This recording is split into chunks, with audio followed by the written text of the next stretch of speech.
Olá, pequeno gafanhoto, seja bem-vindo a mais uma aula do seu curso de Programação Orientada a Objeto com PHP e Java. Estou mais uma vez aqui fazendo uma passagem aqui nos escritórios de São Paulo, estou aqui no Twitter nesse momento e fazendo um convite para você assistir essa aula de Programação Orientada a Objeto que está muito legal e começa agora.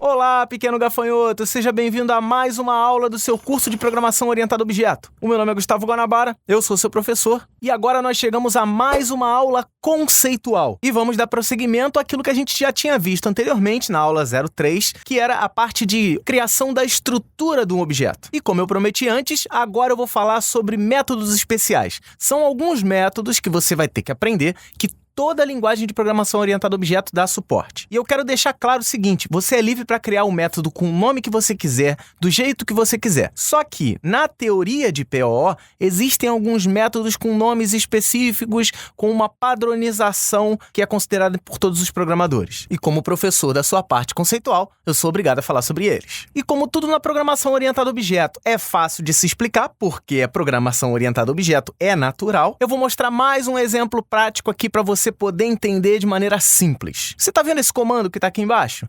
Recebe nova estante. Se você assistiu às aulas anteriores, você sabe que isso aqui é uma linha de instanciar objetos. Então eu estou criando um objeto chamado que é da classe estante. E aí já vem o Guanabara chato de novo falar um negócio. Não adianta você assistir essa aula sobre métodos especiais se você não assistiu às 3 primeiras aulas. Todo o curso do curso em vídeo, ele é planejado para ser uma constância, para ser uma crescente. Você não assiste a aula 4 se você não viu a aula 3. Poucos são os casos em que isso vai funcionar. Então chegou a hora de você dar uma olhadinha na playlist. Clicando na tela aqui onde está aparecendo o limite para playlist, ou então no izinho lá de cima, você vai ter acesso à playlist de Programação Orientada a Objeto na linguagem que você escolheu. A gente tem 2 playlists trabalhando, Programação Orientada a Objeto em PHP e Programação Orientada a Objeto em Java. Você vai escolher qual delas você vai continuar e aí você vai assistir às aulas 1A, 1B, 2A, 2B, 3A, 3B e essa que é a 4A e a 4B, que é a parte prática dessa aula. Então, passado esse pequeno momento de pequeno esporro, vamos voltar aqui. Você já sabe tudo certinho, vamos continuar nessa aula. Você acabou de criar aqui um objeto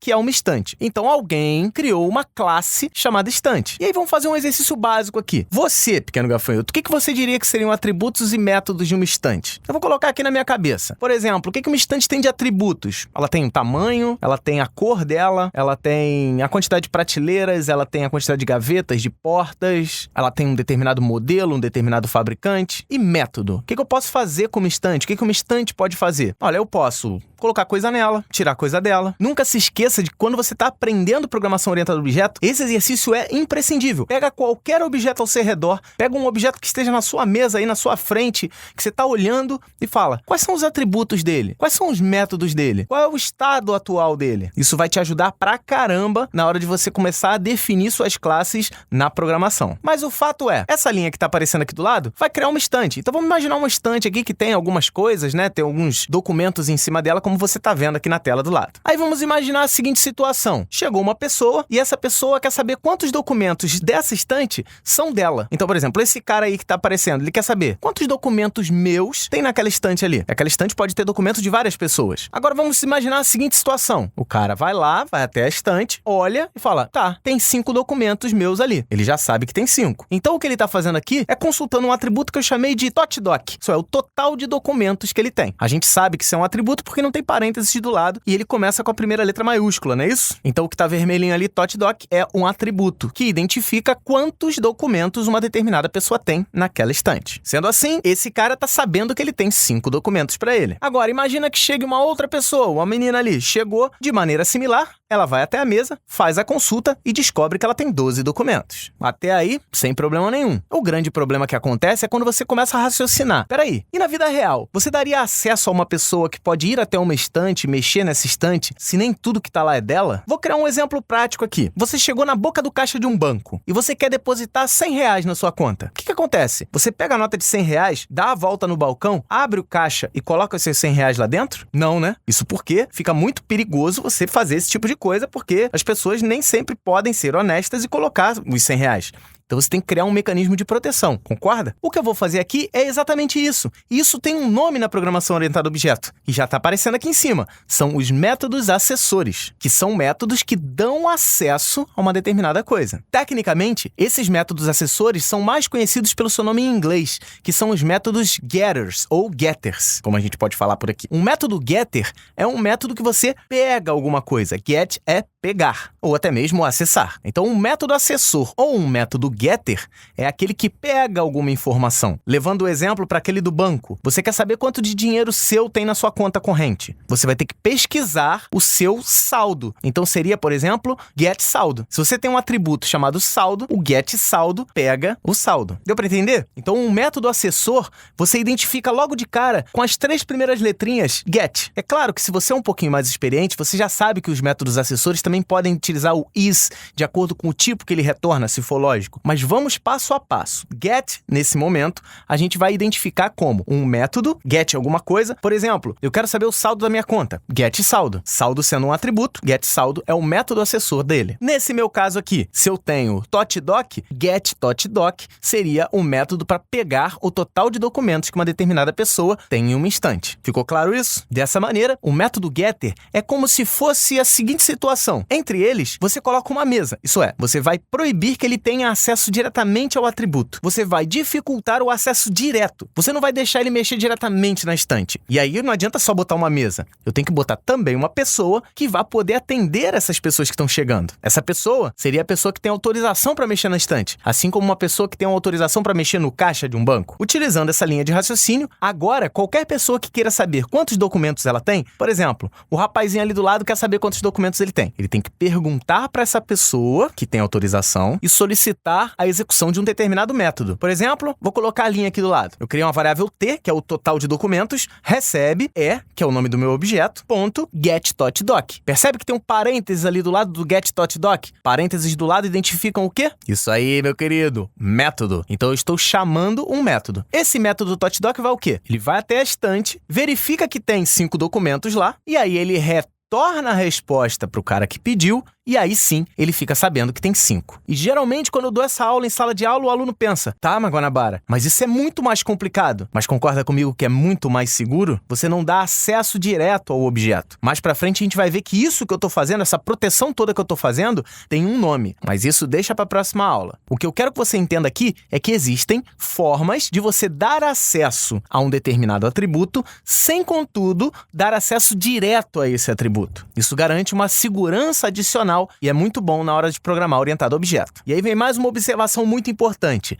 Você não é obrigado a fazer isso. Você fala, então não vou fazer. Mas o mercado acaba te obrigando por questões de segurança. Então, aprende desse jeito aqui de acessar, que é muito melhor. E se sua cabeça ainda está um pouquinho confusa, eu vou comparar os dois métodos. Então, eu coloquei o método aqui embaixo e vou colocar o método antigo aqui em cima, sem utilizar a chamada método, o acesso direto ao atributo. Dá uma comparada nesses dois códigos. É muito diferente? É muito mais difícil? Não. O método de baixo, ele tem realmente mais passos, mas ele garante uma segurança que o de cima não garante. O de cima vai te dar acesso diretamente ao atributo. Você vai poder mexer diretamente no atributo. Na verdade, mexer não. Vai poder ter acesso. O método é acessor. Mas ainda assim, isso é muito perigoso. Então, chegamos à conclusão de que métodos acessores ou métodos getters conseguem acessar um determinado atributo, mantendo a segurança de acesso a ele. E esse é o nosso primeiro método especial. O segundo método especial que a gente vai ver, eu vou utilizar a mesma situação. Um cara chegou lá, ele tem uma estante, a estante tem documentos deles, documento de outras pessoas, e aí vamos pensar da seguinte maneira, da maneira antiga. O cara chegou lá e ele tem 5 documentos, beleza? E se ele quiser botar mais um documento documento. Chegou ele com um documento na mão e falou, vou colocar ali na estante. Ele anda até a estante, coloca o documento lá, isso é, mais um documento que ele tem. Então, o documento vai até a mesa e nesse momento ele tinha 5 e vai ter mais um documento. Qual é o atributo que diz quantos documentos ele tem? Exatamente, TOTDOC. Então, a fórmula que eu estou fazendo é essa daqui, não concorda? E.TOTDOC recebe E.TOTDOC mais um, isso é, mais um documento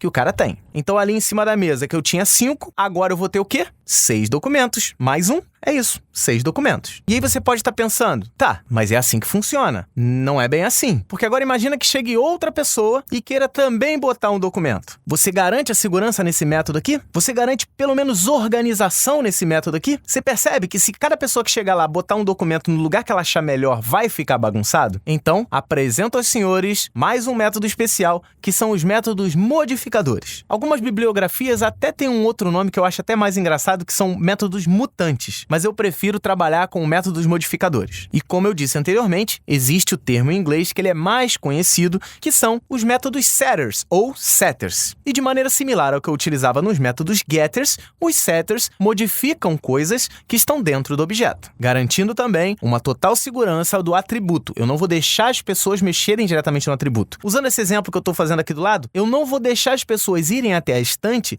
e mexer nos documentos da maneira que elas acharem melhor. O que eu vou fazer é exatamente a mesma coisa. Vou botar uma mesa no meio, um cara para trabalhar ali, e a esse cara, eu vou dar acesso à estante. Então, se o rapazinho ali quiser entregar um documento, o que ele vai fazer é entregar o documento para o rapaz que está na mesa, o documento vai passar para a mão dele, e percebe agora que eu estou passando uma coisa para o método, eu estou tentando colocar um documento na estante. Eu preciso passar um documento. Antes, eu estava precisando saber quantos documentos tem lá. Eu não precisei passar nada para ele, eu simplesmente pedi. Vê para mim quantos documentos tem lá. Agora eu tenho o seguinte, passa para mim esse documento. Isso é, eu tinha que ter um documento na mão. Então eu tinha que passar alguma coisa. Então eu disparei um método, eu chamei um método que é o método setTOTDOC e eu tive que passar um documento como parâmetro. Viu ali? Dentro do parênteses eu coloquei um parâmetro. Então geralmente o método setter não é uma obrigação, mas normalmente um método setter ele precisa de um parâmetro para poder funcionar. Então o rapazinho que está sentado na mesa ali, que vai trabalhar na estante, ele precisa receber um documento para botar um documento lá na estante. Isso é simples, isso é óbvio. Com o documento em mãos, ele vai até a estante, analisa lá, ele vai ter vários métodos internos, né? Ele vai ver qual é a pastinha que é daquele cara, ou em ordem alfabética, ou sei lá, do método que foi definido para ele lá que tem que trabalhar. Ele vai, depois de tudo isso analisado, colocar o documento na estante, e aí no exemplo que eu criei antes ele tinha 5 documentos, e agora ele tem 6 documentos. Você percebeu que também mudou do que tinha anteriormente, e que dessa vez ficou até mais fácil? Te mostrar o método antigo, né? Acessando diretamente o atributo. Percebe que na parte de cima eu já estou tendo que fazer conta e no de baixo já fui mais abstrato. O termo que se usa é exatamente esse. Na parte de baixo eu fui mais simplificado. Eu passei um documento e ele se virou lá para colocar mais um documento. Na parte de cima eu tive que ser mais descritivo. Na parte de baixo eu pude ser mais abstrato. É claro que dentro desse método setTOTDOC eu vou ter que fazer uma conta de somar mais um, mas eu abstraí isso. Para o programador que vai utilizar essa classe mais para frente, é muito mais fácil utilizar o de baixo. E aí a gente acabou tendo uma inversão. Os métodos setters, eles são mais abstratos que os métodos getters. O aluno, quando ele está aprendendo, ele se sente mais à vontade com os setters do que com os getters. Mas você vai ter que se acostumar com os dois. Trazendo essa mesma conceituação para o nosso bom e velho exemplo da caneta, lembra da caneta que a gente tinha lá? Eu defini a classe, todos os atributos, todos os métodos estão aqui do lado. E aqui do lado você também vê a visibilidade de cada um deles.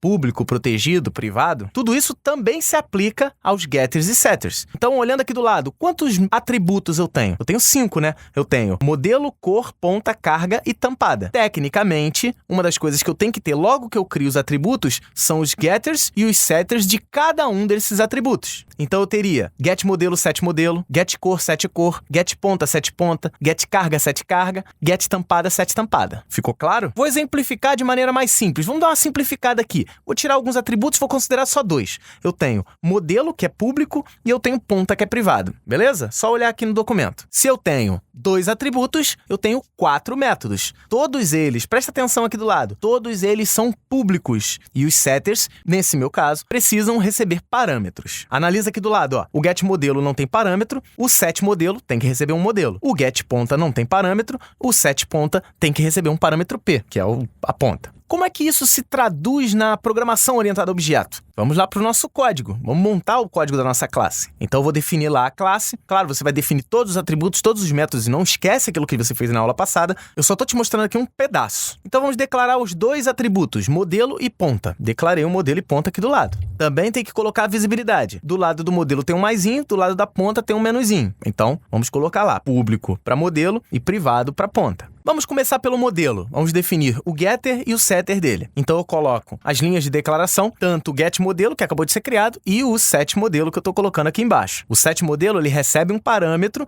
que é do mesmo tipo do atributo. Percebe aqui do lado, ó, o método setModelo recebe m, que é caractere. Caractere, por sua vez, que é o mesmo tipo de modelo, que é o atributo que o método setter está mexendo. Cuidado com esse tipo de coisa. É muito importante que você acostume com isso. Mas, Guanabara, como é que eu vou acostumar? Praticando. Aguarda o final dessa aula que você vai poder praticar, ou em PHP, ou em Java, de acordo com a linguagem que você escolheu, ou até mesmo nas duas. Fazer o getModelo é simples, né? Você pode fazer de várias maneiras, mas eu vou fazer da maneira mais simples, é retornar um modelo. Então, eu vou botar retorne o modelo. Esse retorne, ele vai retornar um modelo que é um atributo. Para fazer o setModelo, eu vou ter que mudar o atributo modelo. Então, o modelo vai mudar. Como é que eu mudo? Vou botar o código aqui, ó. Vamos colocar modelo recebe m. M foi o parâmetro que foi recebido. Já já a gente vai botar em prática isso, você vai entender melhor. Antes de fazer isso, vamos fazer o método assessor e o método modificador do outro atributo, que é o atributo ponta. Então, eu vou colocar aqui, ó, o método assessor, ou getter. Então, meu atributo aqui é ponta, então eu tenho getPonta. Percebe que o P de ponta, botei em letra maiúscula, porque é a mudança de palavra dentro da nomenclatura, a gente bota a letra maiúscula. E vou fazer também o setPonta, recebendo aqui um parâmetro real, que é do mesmo tipo do atributo ponta aqui em cima. O getPonta e o setPonta seguem a mesma linha. Eu boto retorne ponta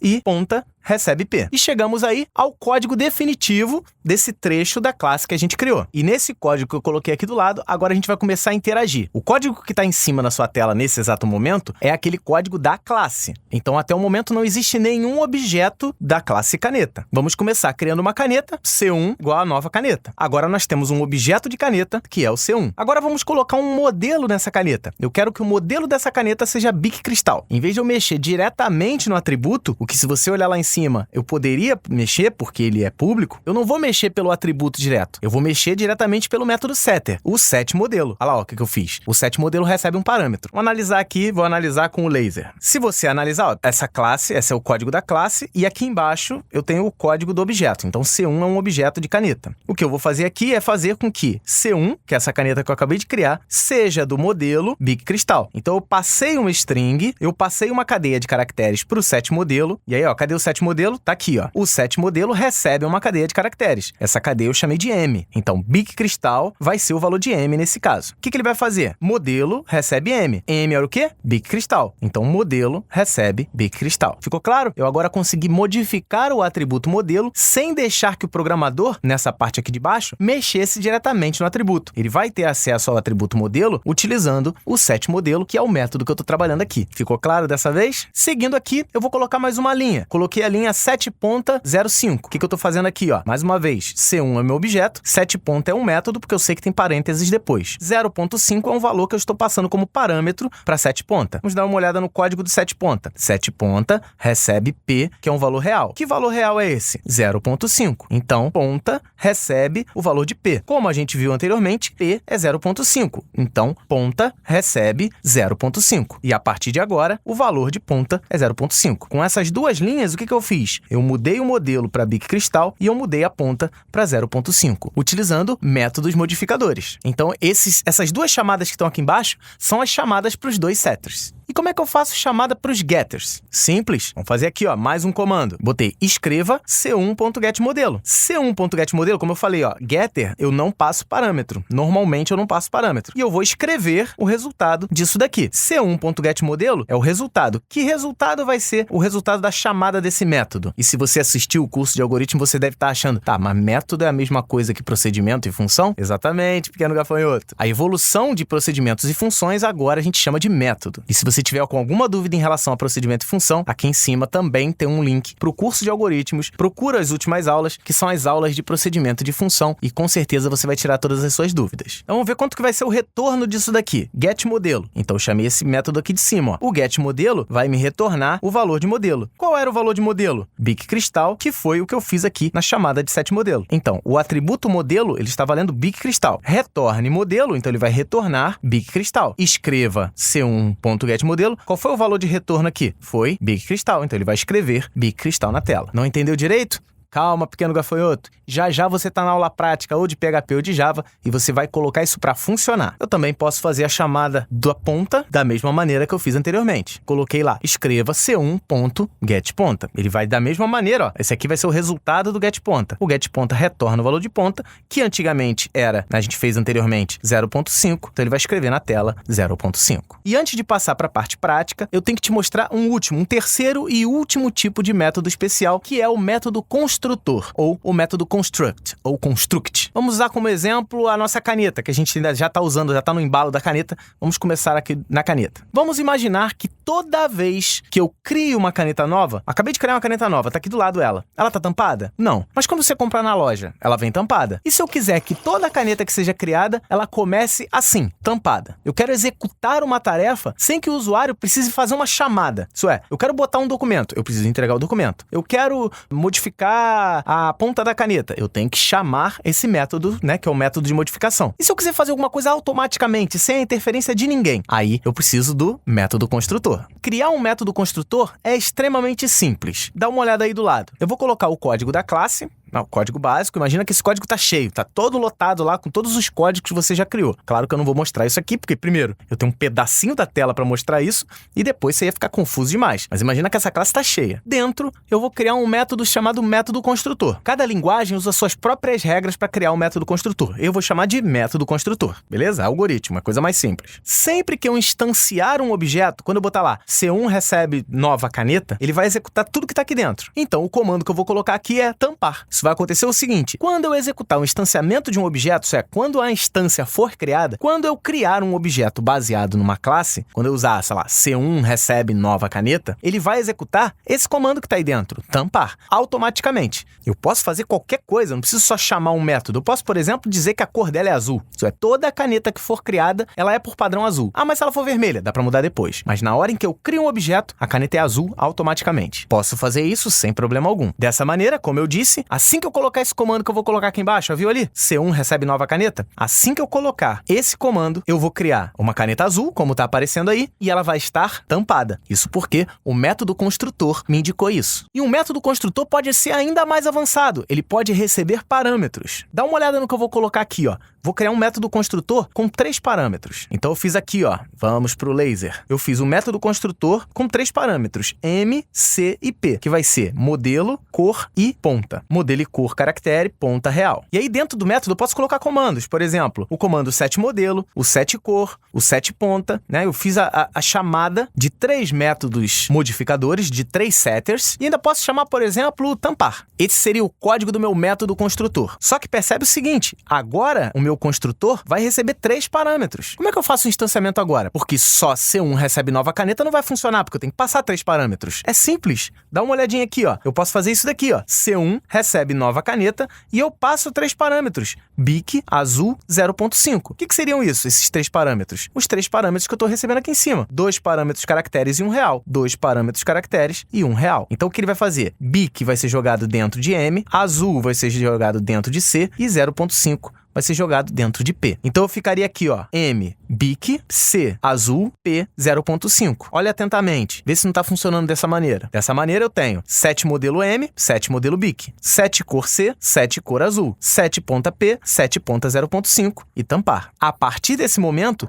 eu estou com uma linha, só com uma linha, criando uma bic azul com a ponta 0.5. Olha que facilidade. Aí você vai falar, não, mas você teve que escrever esse código aqui de cima. Claro. Uma vez só. A partir do momento que eu criei esse código da classe da caneta, ela vai servir para fazer inúmeras canetas. Pode ser só para uma, como essa que está aparecendo, mas eu posso fazer milhões de canetas utilizando somente um código. E para criar essas canetas, basta eu colocar aqui somente uma linha. Viu como é que é fácil? Desse jeito, eu acabei de criar uma caneta Bic azul 05 e tampada. E não se preocupa se você ainda ficou meio enrolado, é porque falta a gente colocar em prática esse tipo de coisa. E acabou de chegar o momento exato em que você vai escolher qual a linguagem que você vai querer, ou PHP ou Java. Aqui em cima nas playlists, você pode acessar diretamente o seu curso e vai procurar a aula 4B desse curso. A aula 4B é colocando em prática a aula 4A. Se você não estiver acessando em celular, você ainda pode clicar em qualquer um dos símbolos e ir diretamente para essa aula. Vamos lá? A gente já se vê no próximo vídeo.